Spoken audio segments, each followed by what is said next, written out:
Usuvuliwe umgwaqo uR617 nobheke eBoston maphakathi neKwaZulu Natal kulandela imibhikisho edonse iyinsuku umphakathi wase Mpophomeni ukhala ngoGesi. Lendawo iyingxenye yomasipala wase Mngeni. Ukuzwa kabanzi ngalolu daba sixhumana nentatheli yezindaba ze-SABC umlondi Hadebe onkanise eMpophomeni. Mlondi sikwamukele indabeni zasemini sitshele sinjani isimo manje lapho khona. Angibingelele noxolo ngibingelele umlaleli ekhaya. Isimo lapha eMpophomeni namhlanje sithuli njengoba kukhona namaphoyisa aqaphela isimo ngemuva kokuthi umphakathi bukade uvale zonke izintuba noma izindlela ezingenayo lapha eMpophomeni kusukela lapha esiminga khona ukuya ngalena ngemuva lapho ezindaweni ezingenela boSweet Water nasezindaweni eziya ngasemgungundlovu.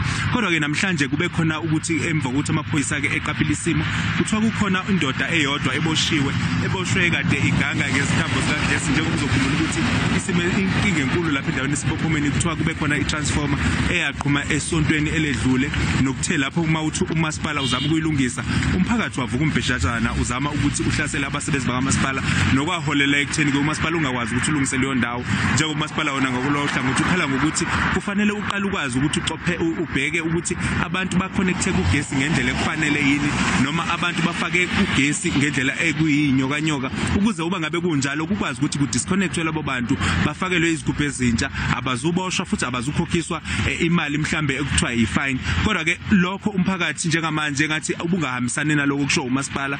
Kodwa kumasipala uthi usuthengile ke itransformer entsha leqhumile uzokwazi ukuthi uyibuyisele khona lapha endaweni. Kodwa ke inkinga enkulu njengamanje ukuthi umasipala umphakathi uzovuma yini ukuthi umasipala uma uletha le transformer ukwazi ukuthi uyifakele ngoba kuthiwa le transformer ibikade nje iaffecta imizi e150 nokuthe lapho makwenzeka lokho kwase kuvuka umphakathi wayo leyo ndawo kwayiwona ubhikishayo uncanca nomphakathi waseMpophomeni yonke. Kodwa ke njengamanje sisalinde ukuthi sithole ukuthi ke umasipala uzokwenza njani njengoba umphakathi nawo unqaba ukuthi kungenwe emzini yawo ukuthi auditwe njengoba umasipala ukhala ukuthi uzofanele uaudite ukuzukwazi ukuthi abantu baphakele kahle uGesi.